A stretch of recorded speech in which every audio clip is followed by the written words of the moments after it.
السلام عليكم ورحمة الله وبركاته. ازيكم يا حلوين؟ عاملين ايه؟ يا رب تكونوا بخير. النهاردة هنعمل مع بعض المكرونة البشاميل. يلا عشاق المكرونة البشاميل يجمعوا هنا. اول حاجة هننزل بالمية بتاعتنا على النار ونسيبها لحد ما تغلي. على ما تغلي هنحضر المكونات بتاعتنا. معانا هنا بصلة متوسطة هنقطعها تقطيع ناعم زي ما انتوا شايفين كده.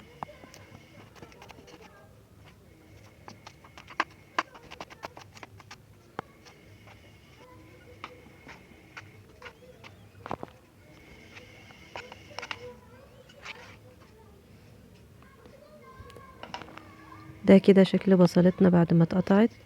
معانا قرن فلفل بارد هنشيل منه البذر ونقطعه تقطيع ناعم برضو. نص قرن فلفل حامي، اللي بيحب الحامي بقى يزود. هنفرمه فرم ناعم برضو. ده كده شكلهم.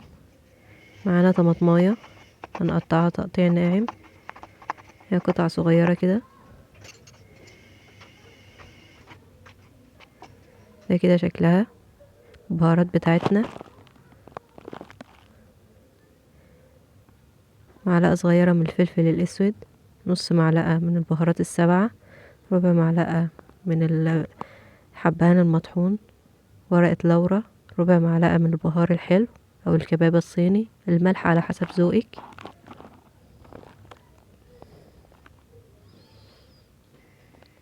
ومعانا ربع كيلو من اللحمة المفرومة.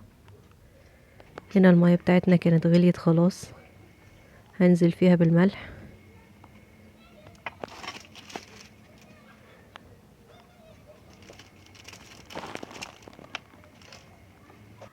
وبعدين هننزل بالمكرونة ونقلب.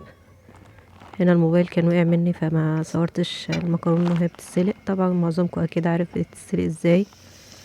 هنا في طاسة هننزل باللحمة بتاعتنا. هنا لقيت اللحمة بتاعتي دهنتها بسيطة،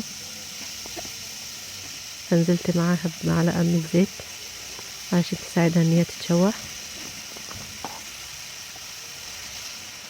هنقلب كده ونفتفتها علشان ما تتجمعش معانا قطع كبيرة.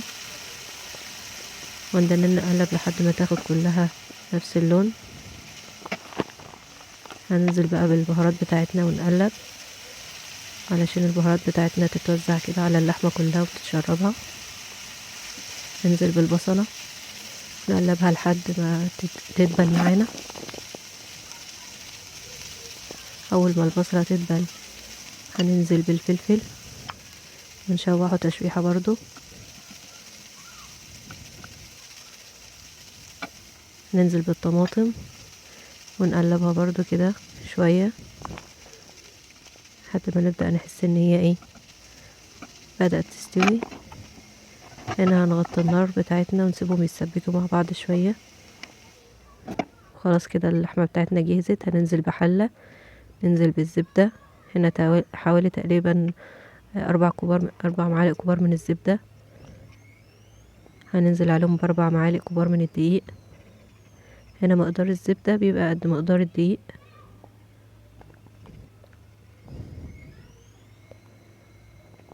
طبعا ده المشاميل بتاعنا. هنفضل نقلب كده لحد ما الدقيق لونه يفتح وياخد تحميصة والريحة بتاعته تبدأ تظهر.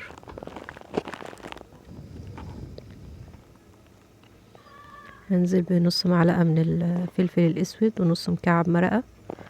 المرقة هنا اختياري بس بتدي طعم لذيذ. هنزل بقى على الدقيق بتاعنا باللبن شوية شوية. كل ما البشاميل بتاعنا يشرب اللبن ننزل بشوية تانيين. بالطريقة ديت البشاميل بتاعك هيطلع ناعم معاكي من غير اي تكتلات. هنزل واحدة واحدة لحد ما البشاميل يشرب دقيق، وننزل بشوية لبن تانيين.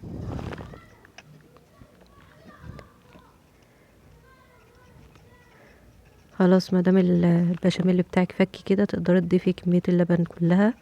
هنا ال4 معالق دقيق اخدوا معايا حوالي نص كيلو من اللبن ونص كوباية كمان. هنا البشاميل بتاعنا بقى جاهز، هنملحه. هنا في نقطة بقى انا نسيت اصورها. بعد ما نخلص البشاميل بتاعنا كده بننزل عليه بكبشة من المية بتاعة سليق المكرونة. هنا هناخد كبشة على جنب من البشاميل، ننزل عليهم ببيضة، ننزل عليهم بنص معلقة من الفلفل الاسود، ونقلبهم مع بعض كويس ونركنهم على جنب. هنجيب بقية البشاميل بتاعنا وننزل عليه بالمكرونة بتاعتنا ونقلبهم مع بعض كويس. هنا ممكن بقى نضيف اضافة اختيارية، شوية زيتون كده هنقطعهم تقطيع ناعم، ده اختياري يعني بس بيدي طعم لذيذ برضو. هنجيب الصينية بتاعتنا ننزل عليها بشوية زيت محترمين كده، ونوزع الزيت بتاعنا على الصينية كاملة.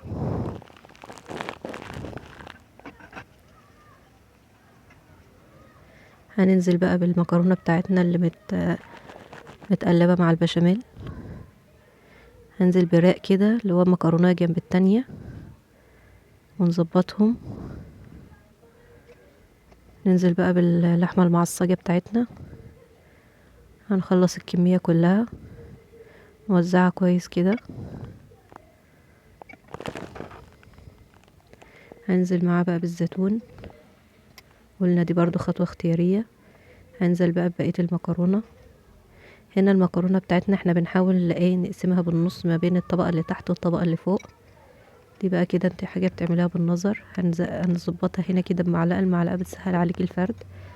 هننزل بالبيض اللي متقلب مع البشاميل على الوش، ده بقى اللي بيدينا اللون الجميل. هننضف الحواف بتاعتنا علشان ما تتحرقش مننا في الفرن.